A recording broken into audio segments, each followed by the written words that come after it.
जी ते अस्सलाम वालेकुम दोस्तों की हाल चाल ने। उम्मीद है सारे ठीक ठाक होवदे ते कल आला मेहंदी दा तुसी व्लॉग जरूर वेख्या होना। जे नहीं वेख्या दोबारा जाके वेख लो। ते अज्ज साढ़े कज़न दी बरात निकलने तो पहले उत्ते होंदी सेहराबंदी। उस टाइम तक बैंड बाजे बजांदे ने। बैंड बाजे असी आने बैंड थोड़ा चेक कराओ अपना बैंड बाजा। सेहराबंदी होने तो बाद आ जाते हैं सारे थल्ले। बरात निकलना शुरू हो जाती है। वो सामने घर होंदा बरात वालियां दा। बरात लैके असी अप्पड़ जाने गड्डियां वाले कोल। गड्डियां वाले कोल अप्पड़ के असी वेखने दूल्हे वाली गड्डी। दूल्हे वाली गड्डी उन्होंने बहुत सोहनी सजाई होंदी है, प्रड होंदी है। ते नाल एक सिवक उन्होंने सजाई होंदी है अपने भरा वास्ते। ਇਹ गड्डियां लैके असी निकल जाने गुजरात वाल। गुजरात मैरिज हाल अप्पड़ के असी उत्थे थोड़ा बैंड बाजा मस्ती मजाक करने नाल ही अंदर लैके चलने बरात विच सारे पैसे सट्टदे ने। वेह्लां वाला इत्थे सीन ही नहीं।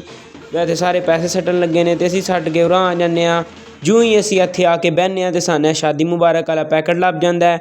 ਇਹ पैकेट खोल के असी वेखने ते इहदे विच एक शाही मेवा होंदी है, नाल खजूर होंदी है, नाल ही पता नहीं की ते होंदियां ने टाफियां।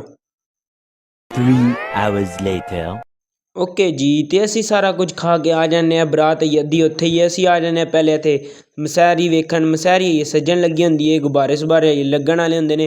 अंदर आह्ला तुहानूं सीन विखान चलने अंदर आह्ला सीन ये लगदा है मुकम्मल तैयार नहीं होया, सारा कुछ लग्गे दा। इत्थे करने व्लॉग नूं एंड। मिलने कल दे व्लॉग च। खुदा हाफिज़।